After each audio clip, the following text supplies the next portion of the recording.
welcome back to my YouTube channel. Thank you all so much for staying subscribed to me after a whole year of me not posting. If you see me looking this way, it's because I'm looking at myself when I should be looking directly in the camera. Anyway, I'm going to jump right into the story. You can tell by the title what I'm talking about, and this one is about Daniel, my preterm labor with my first child. It's Daniel. And I'm just going to run how I found that I was pregnant, how that day went when I went in labor with him. And I'm going to talk about why I went in labor with him so early. And you can catch the video by Ava. That one's coming out soon. That's my daughter. I had her a year later. Same situation or whatever. But anyway, I'm gonna jump right into it. So it's so funny how I found out I was pregnant, y'all. I was trying to play Corey. I was trying to if you don't know, Corey is my husband, for those who don't know. But anyway, I was trying to prank him and lie and say I was pregnant, right? So I got a pregnancy test. I wasn't gonna show it to him. I was gonna lie and say I was pregnant, and you know, I was gonna see what he was gonna say. Shoot, it was gonna be a prank, a good one. But anyway, I wouldn't say a good one. It's not good to play like that. But anyway, I ended up taking the pregnancy test, y'all, and 2 lines came up. I'm pregnant. So that night I took five pregnancy tests, and I remember my daddy saying, "Dang girl, okay, you pregnant. You ain't gotta take no more tests." So yeah, so I ain't take no more. I was pregnant and I was kind of devastated. Anyway, I'm going to fast forward to where that day when I went in labor. Okay, during the day, I was in so much pain that day for some reason. Well, no, at the beginning it was subtle, but I would have to pause. I would have to breathe through it and all that. But it was really pain, like in my lower stomach. But I didn't know what labor feels like. I have never been in labor before at this point, so I had no clue I was contracting throughout this day. And this was April 8th because I had him on the 9th, the next day, or whatever, next morning. So I was like cramping all day and stuff. So I just let the day go by. I stayed in bed. I wasn't feeling it, and we were staying with my parents at the time. So we were just in the room chilling. Like I wasn't feeling it. I just didn't want to do nothing. I was tired or whatever. And at this time I was 21 weeks. I was 21 weeks with Daniel. But anyway, so that night, around 11 p.m., I'll say 11 p.m. because it was going to be 12 a.m. But I end up having to do number 2. Sorry, probably too much information, but I had to do number 2, y'all. And I remember while I was doing that, and I was like, you know, how you push and stuff. This is probably too in-depth. But anyway, you gotta get the story. So I was pushing or whatever, and I remember screaming. I was like, Corey, this baby finna come out of me. Like, y'all, I was in so much freaking pain. It's unreal. I was in a whole bunch of pain. And I was just like, Corey, this baby feel like it's finna come out. Me saying that, but I ain't know that was going to be the case for real, y'all. I had no clue that was about to happen. I never been in labor before. So, he came in there, and like them contractions, now that I know those were contractions, they was hitting my tail back to back. They weren't playing with me. They was hitting me for real. And I was in so much pain. That is the worst pain anyone could ever experience, I believe. I ain't never known labor to be like that. But anyway, so I was on the toilet. I couldn't wipe my own tail. This is really gonna be TMI. So if you don't want to hear it, you can go and click off now because I'm finna spill it, honey. So, but thank you for watching. But yeah, so I couldn't even wipe myself, child. And Corey had to wipe my tail. And I just remember laying on the floor.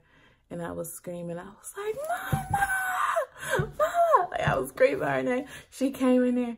She was like, oh, no, it's too early for this. It's too early.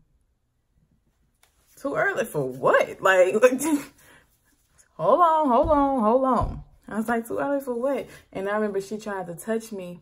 And I was like, no, please don't touch me. And I was like, just be quiet. Just be quiet. Just stand right here and make sure I'm okay. Or whatever. So she ended up going to get my daddy. If y'all know me, I'm a daddy's girl. I'm a mama's girl too, so it's kind of hard to say, but daddy, that's, you know. So anyway,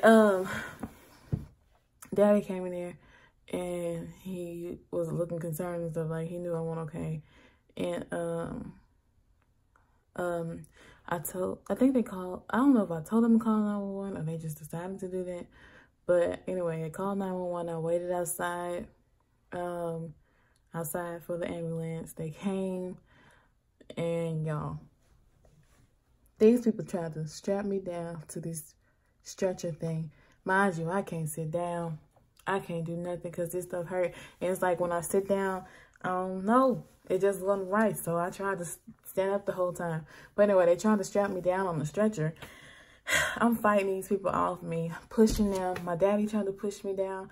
I remember looking at Corey and I was just like, get them off me. Let me up. I was like, tell them to let me up.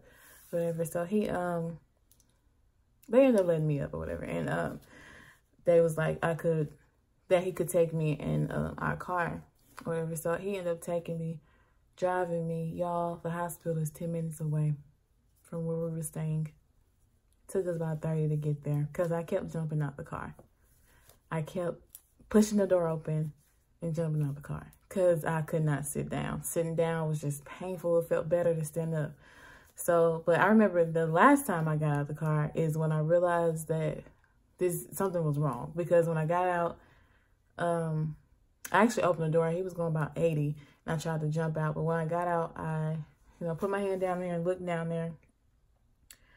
And I was bleeding heavy. And I was like, wow. So at that point we knew, okay, yeah, something's wrong for real.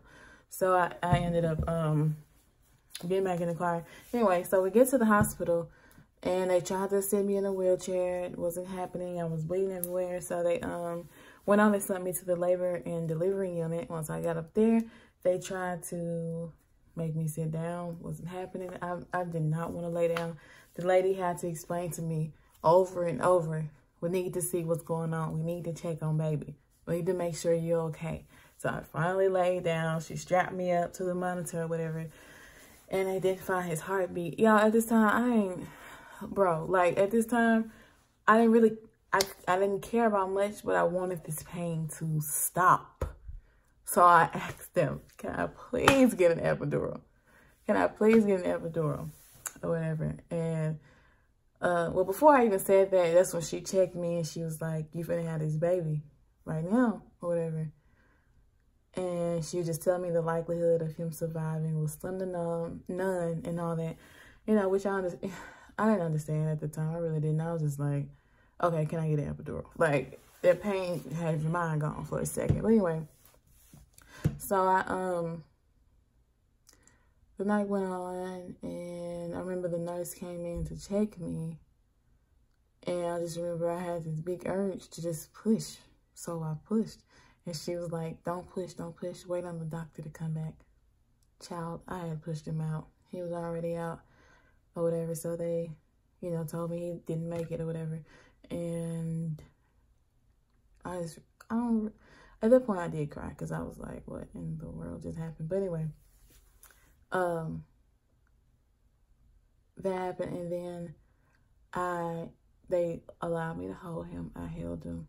I got to spend time with him or whatever. So that was pretty cool. But I'm going to fast forward to why that happened. And that's because I have a short cervix, or it's called incompetent cervix, which means your cervix shortens soon, earlier than it's supposed to. And you're going to labor early, pretty much. So with me, I won't reach past 20 some weeks. But with Ava, I was 24 weeks. But anyway, so that's really what happened. That's the story. I got to hold him. I did get him cremated. And I have a memory box for Ava and Daniel.